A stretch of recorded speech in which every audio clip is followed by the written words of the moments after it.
So this self-image, right? The self-image, and this is by Maxwell Maltz. This was a phenomenal doctor. He was actually a plastic surgeon that went into understanding the self-image related to psychology. And he said that the self-image is the key to human performance and behavior. Sorry, it's key to human personality and human behavior. Change the self-image and you change the personality and the behavior. So you've got to change the inner self if you're ever going to change the outer. Because remember, everything starts as energy, then moves into physical form. And yet, we're still trying to fight existing reality, treating symptoms, patching things up, chasing our tail. When actually we just need to go right to the center of it all, which is you. That's so, so incredible. Now, I'm going to read a few lines out of one of my favorite books that I study pretty much every day. As you can see, it's literally falling apart. I had never read a book until I started this program in my life. I don't even know how I got through university. I just made really good friends with smart people because I picked up that habit from primary school. It's fabulous. So for me, reading was never something that I was very good at because actually most people read at the age of about 7 because we don't read after school very much. Other people are great at it. I wasn't. Now I can't get enough of reading. I read every morning with my team. I read with my mastermind group. I read with my clients. I just love it. And it's just so interesting how you change. But it says here that the art of life is to sustain the feeling of the wish fulfilled and let things come to you, not go after them thinking that they flee away.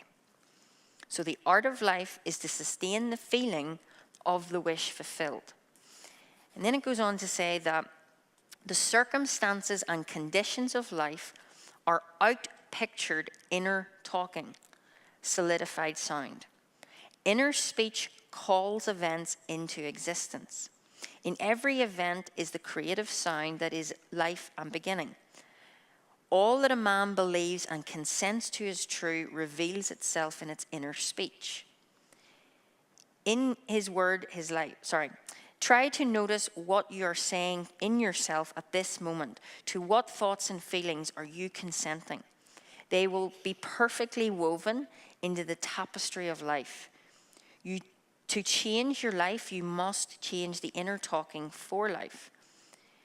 When imagination matches your inner speech to fulfill desire, there will be a straight path in yourself from without.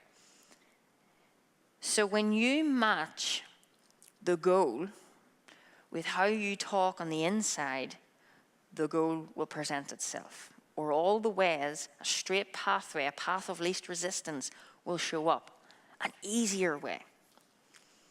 Like to even hit my new goals, there's easier ways to do it. I'm just not aware of them yet. But I know that there is. And that's why in everything that I do, I'm always going, how can I help people more? There's another way. There's a better way. Like we're streaming to all over the world right now. That's mad. Hello.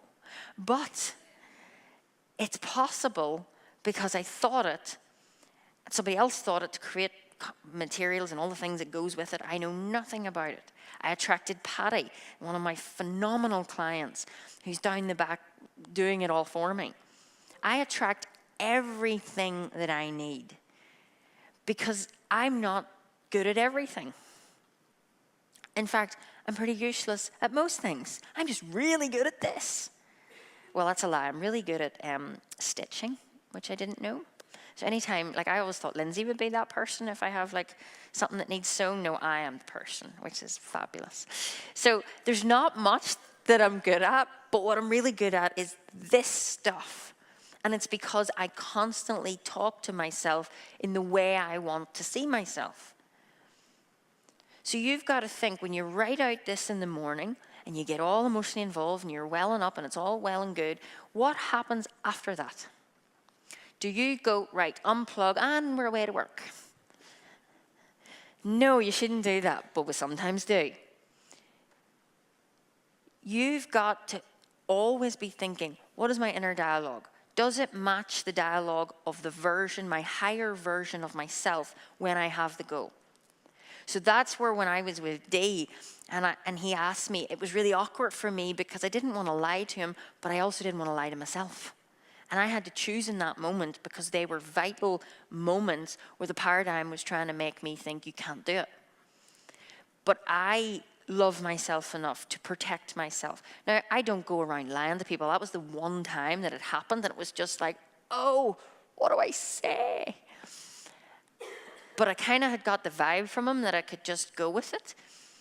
And I did, because I'm not going to say, look, I'm not getting a diamond pin, because that's, I mean, I literally can't say it because I feel so polar opposite to it. It was mine before it was ever mine. So ask yourself, when you're going around Tesco's, when you're going around in Sainsbury's and you're getting your shopping, what is the inner dialogue? Are you worried about something? Are you adding energy and getting momentum about something that happened? Are you maybe saying, well, I can't afford that, I can't afford that? Are you looking for the cheap options? Because if you're doing that, you're going to get the cheap results. You've got to start to value yourself. Now again, it doesn't mean that you just spend all around you. But you've got to just, what is the dialogue? Do I want my subconscious to hear that? Because that's what's going to give me it out here. So always ask yourself, do they match? Okay? I wanted to just put this off. I've kind of already talked about it, but your self-image, where it lives, I'll draw it for you. When you were born, your self-image was formed in the paradigm, okay? In here. And that came from, as I said yesterday, a little bit of mum, a little bit of dad, came together, you're genetically programmed. But then you grow up, information piles in, attitudes from other people. You know, like, you should never, be very careful what you say to your kids. Because my goodness, sometimes I really struggle when I'm in Tesco's or Sainsbury's, the things that I hear. And I'm going, you've no idea how you're forming that little one's mind. And if you were maybe brought up in a home and you always heard there's not enough, you can't. That has an absolute, I mean, it just puts a massive stamp on what the rest of your life is going to look like. Now, I'm not saying that maybe mum and dad were bad people for doing that. Mum and dad were only thinking from where mum and dad think from. Like, I was told, you got to work really hard, you got to be smart. So my self-image was, oh no, I have to be really smart and I need to work really hard. But I struggled with that. I had to go to all those special classes with little tins with the words in it. Oh, it was grim. So that has a big impact on in here. And then what happens is, when you grow up into your adulthood, this still lives on with you. And even though in your intellect, in your educated mind, you're thinking, you know, I should be confident and I've got this big job role or whatever, what keeps coming out is this. And that's what's damaging the action. You're putting in all this hard work, but you're not getting back harmony with what you want. You're getting back in harmony with the self-image. So that's where it lives. That's where it needs to be changed. And it's a cybernetic mechanism. So this is in an aircraft, in a rocket. And you are going to realize that it's always course correcting. You feel your way to success. That's how you become successful. Failure is a part of it. Fear is a part of it. You're supposed to fail so that you learn a lesson, so that you can move forward and get further. And then you're supposed to fail again to do that. Now, it's not that you're trying to manifest failure. It's just, it is a part of life. It's the law of rhythm. But you've decided that in the low swing, I mean, we all have, there's seasons. Women have things that go on every month. There's cycles in life. But when the low swing comes, you've got to decide, am I going to look at these outside results and go low with it? Or am I going to keep my mind on the high level?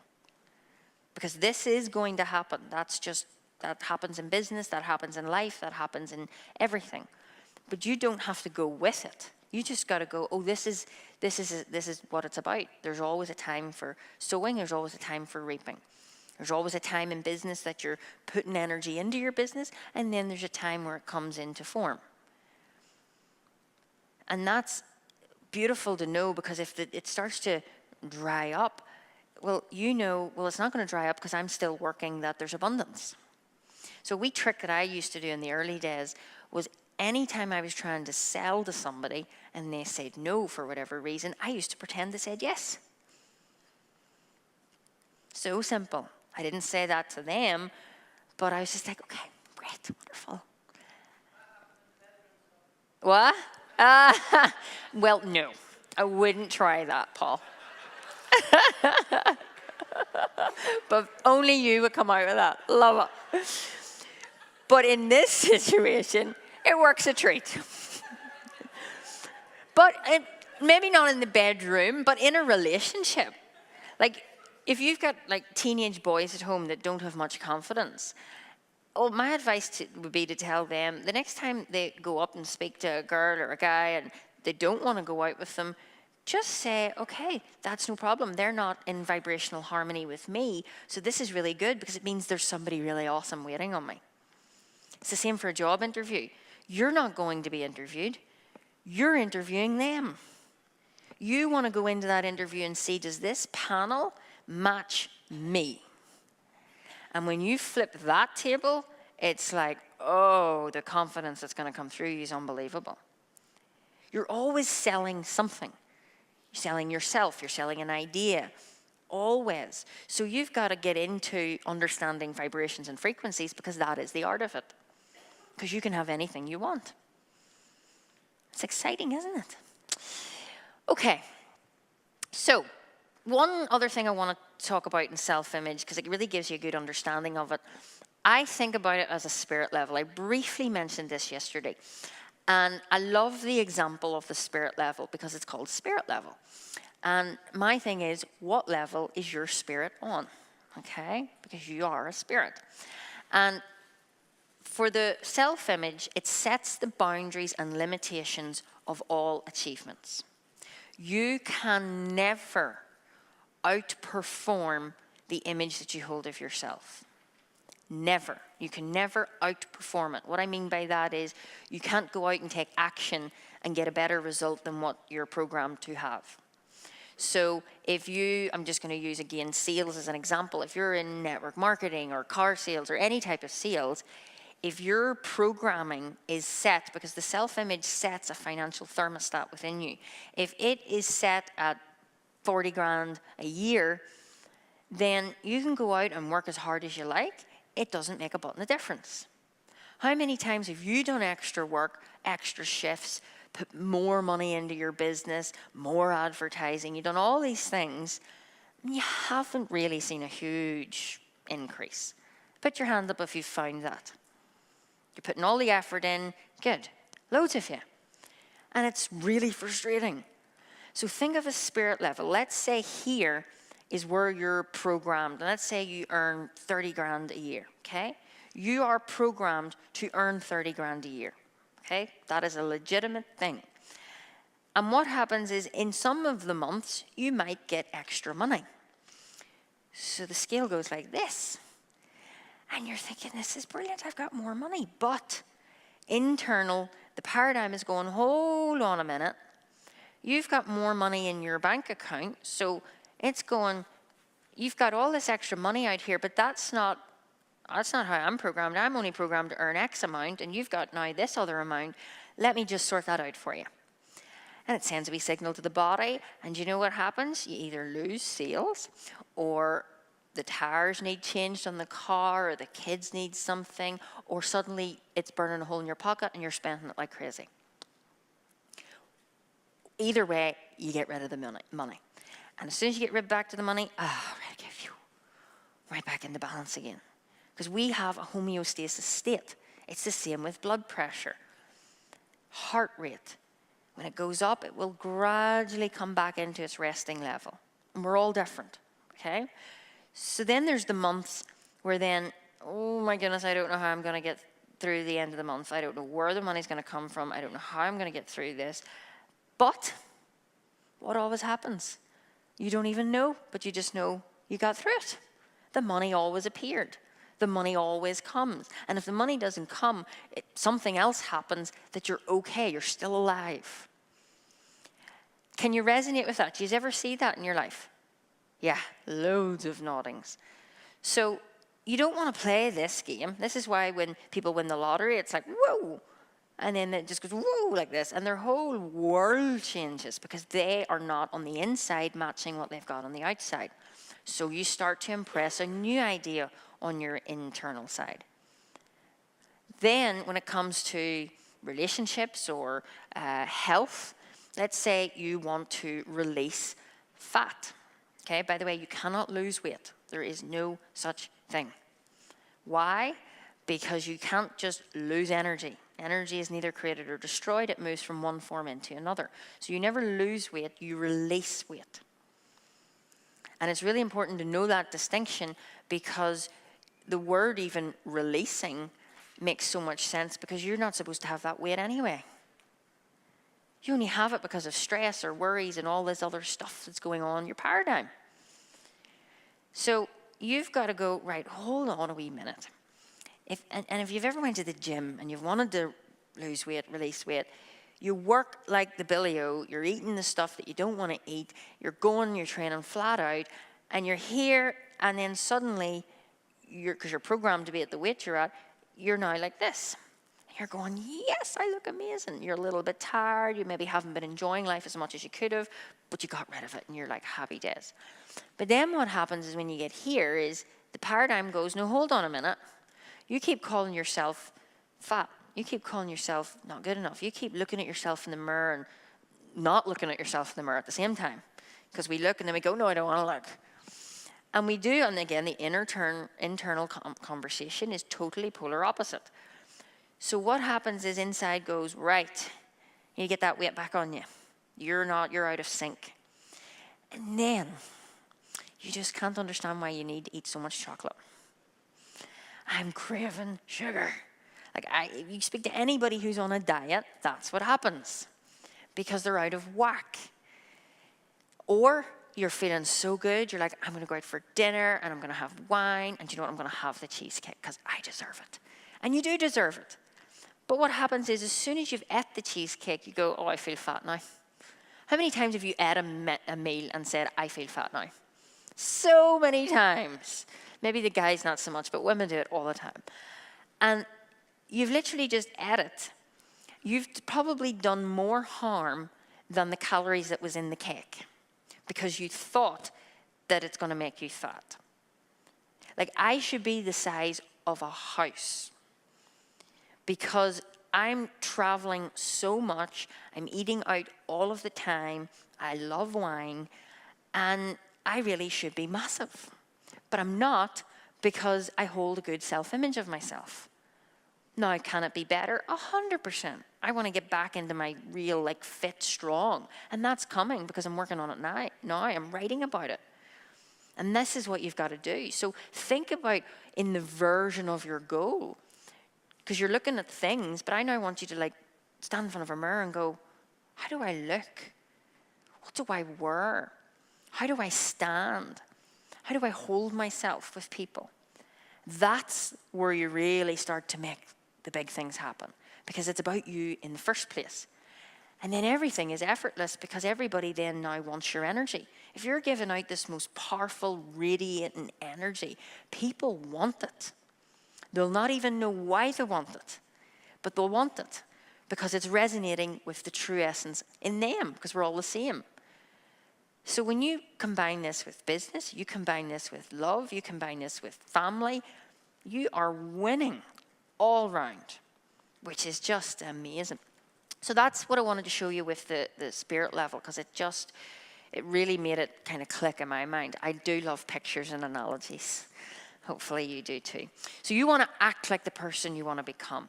You want to now think about what is the attitude, what is the feelings and the thoughts that I need to hold? Because you need to act like that person now. Not when you have it, but now, because you'll never have it until you feel it, okay? We'll get to that in a second. Success, I want to go down these couple of points and then we'll get you into a last minute exercise before the break. To have a high performance self-image, you want to think of a couple of categories. Sense of direction, where are you going? Where are you going? What is your destination? What is the goal? Okay, so think of the goal first. Think of yourself, who will I be in that goal? How do they think? Would they make the same decisions that I'm making now?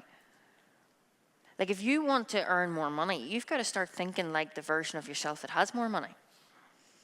Because that's the only way you're going to make the right decisions to get the money. Then we've got understanding. Well, that's what you're gathering here over this weekend. Understanding is the keys to freedom. Knowledge is not power. If I see another Instagram post of people going, knowledge is power, it's not. Knowledge is only potential power. You can have all the knowledge. You could recite all these books. If you're not applying the knowledge with your behavior, integrating it, you're just really smart. And you got really good words coming out of your mouth, but the results do not show. This is why I always know when my clients are telling the truth or lying. I'm doing everything really, because results tell the story. And that's great for me, because then I'm just like, perfect, love it. And it's brilliant for you too, because you can't fib with yourself. You can't let the paradigm, control you. Then you got to have courage to go out and act. You got to have the courage to say things and do things that scare the crap out of you. You've got to be okay with having that courage. I had to have the courage to quit my job, sell my car, jump into a £20,000 program that I hadn't a clue how I was going to pay off.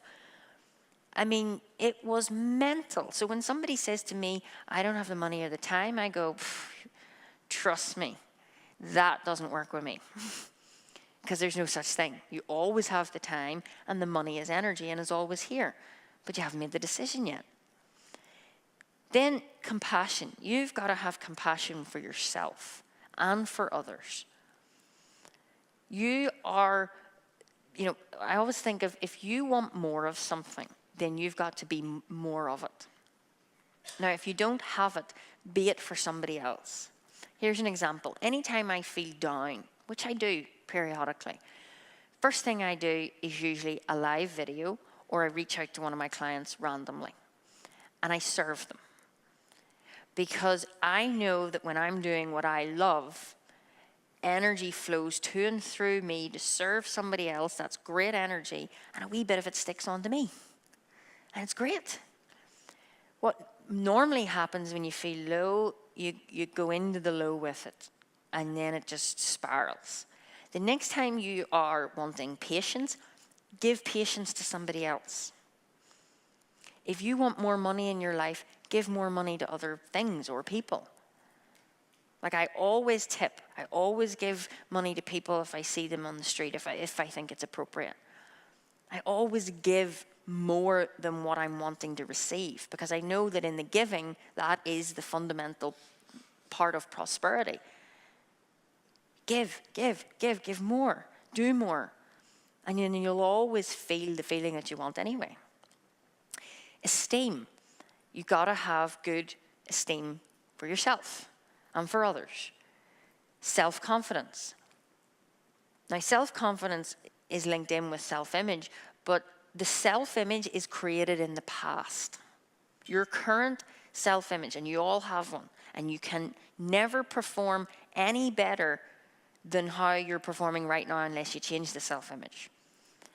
And self-confidence comes out of that. Confidence, though, comes with experience.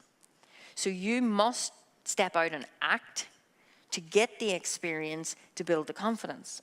And again, sometimes we say, when I'm confident, I'll do that. Well, that doesn't make sense, because how are you going to be confident until you do it? Imagine you said, I'm not going to ride a bicycle until I can ride a bicycle. Imagine when you were like whatever age you were when you started to learn to ride a bike. No, Daddy, I've no confidence to ride this. So once I get that confidence, it's coming in the mail to me, I'll get on, no problem. Never going to happen. But as kids, we've no fear. We jump on, we fall off, we jump back on, we fall off, we jump back on. And then eventually we're a pro at it. It doesn't change when you're an adult, except you jump off and then you never jump back on again. And you find all the excuses of why you shouldn't jump on. Somebody else should jump on, but not you. And the last one, self-acceptance. As I said earlier, you're going to fail. It's part of it. But when you just know that, it takes the sting out of it. And I know that sometimes doesn't quite make sense, but I can't stand up here and pretend, oh, when you start living up here, it's going to be amazing. Nothing will ever happen to you in your life again. That would be lying. Life happens, and it's incredible. So you want to start to embrace the failures and see them as successes, see them as growth.